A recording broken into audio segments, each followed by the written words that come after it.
नमस्कार प्यारे बच्चों, आज हम पढ़ेंगे कारक। कारक बेटा आपने पहले पढ़ भी लिए होंगे, पिछली क्लास में भी।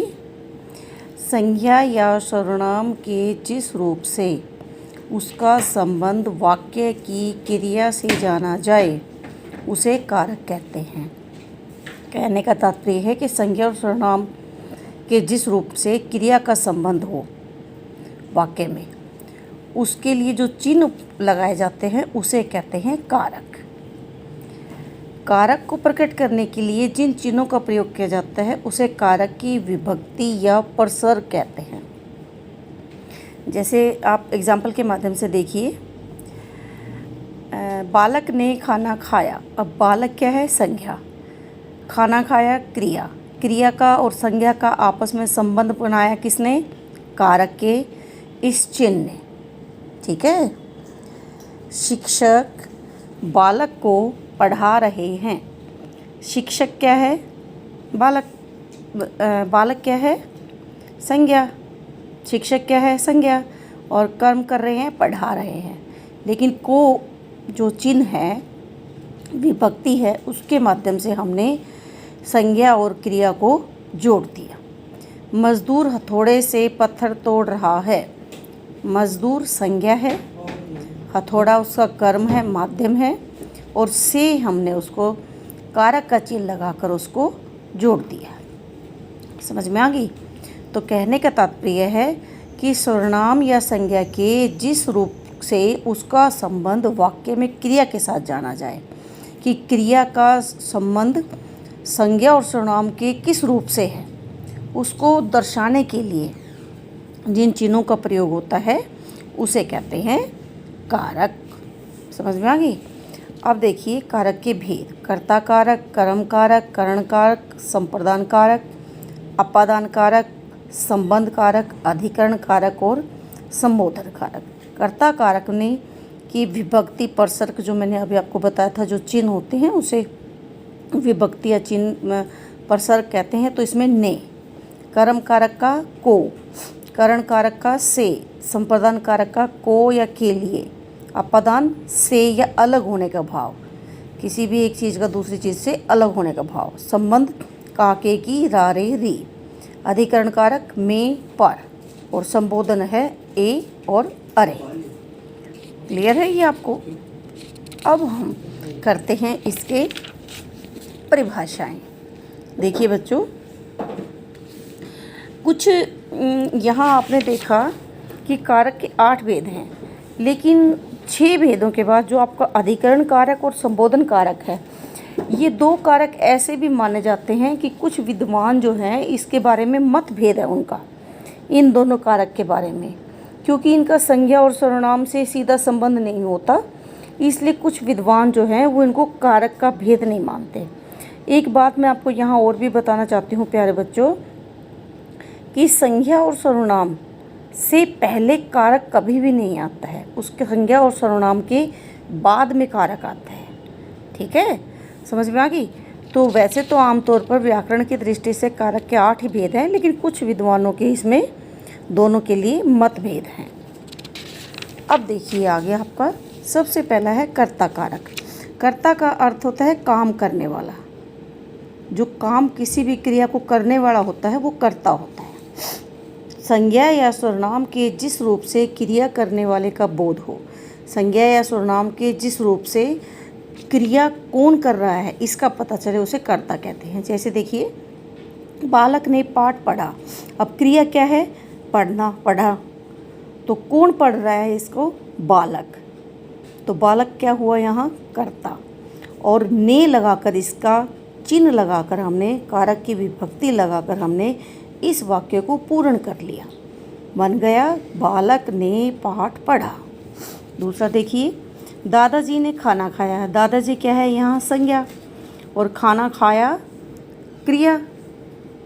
तो ने कर्ता का जो हमने चिन्ह था वो लगाकर हमने दादाजी ने खाना खाया वाक्य को संपूर्ण कर दिया। समझ में आ गई?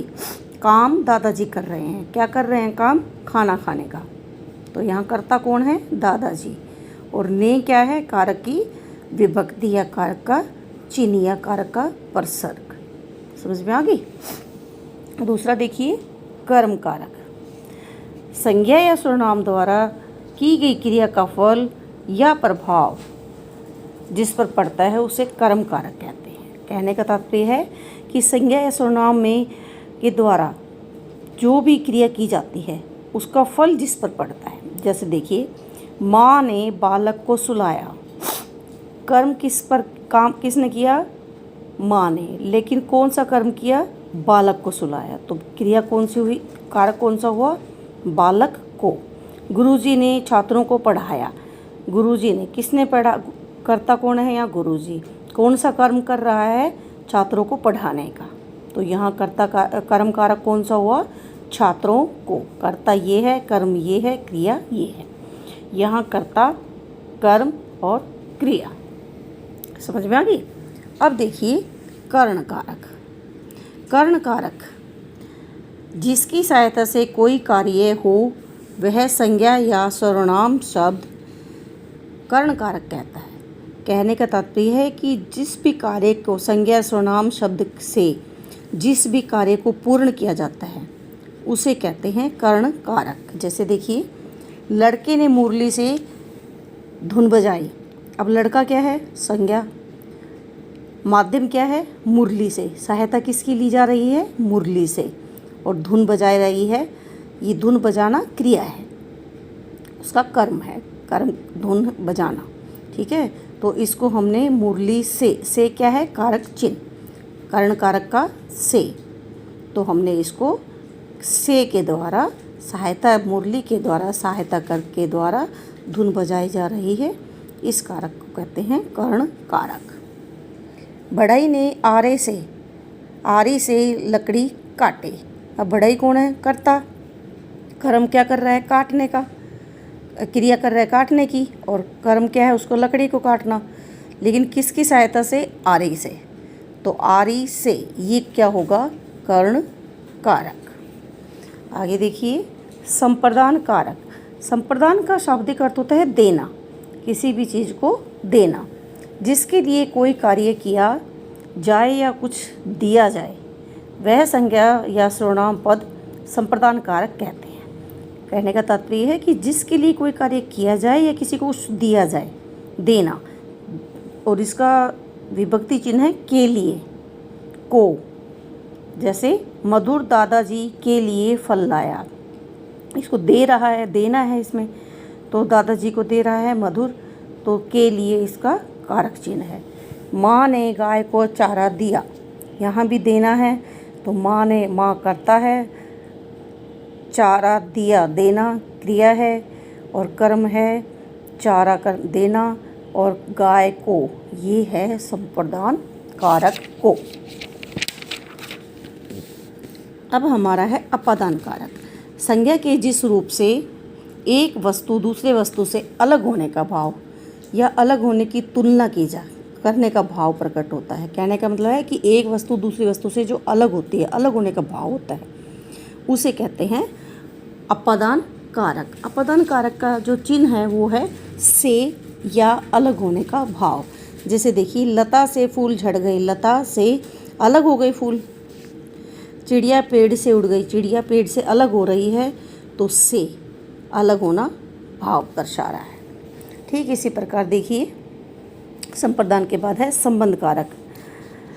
संज्ञा के जिस रूप से किसी वस्तु का दूसरी वस्तु से संबंध, आपको जैसे नाम से ही पता चल जाता है कि आपस में क्या उनका संबंध है। संबंध हमेशा दो संज्ञाओं के बीच में होता है। मतलब यहाँ संज्ञा होती है और एक सर्वनाम भी हो सकता है, या दो संज्ञा भी हो सकती हैं, और आपस में इनका संबंध होता है। जैसे देखिए, यह मेरा कंप्यूटर है।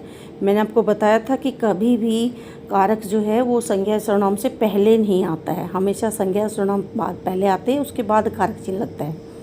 तो इसमें जो आपका संबंध कारक है, इसमें जो चिन्ह है इसका के लिए, को, के, का, के, की, ये होते हैं। जैसे देखिए, यह मेरा कंप्यूटर है, मेरा संबंध है इसमें। वह माधुरी का घर है।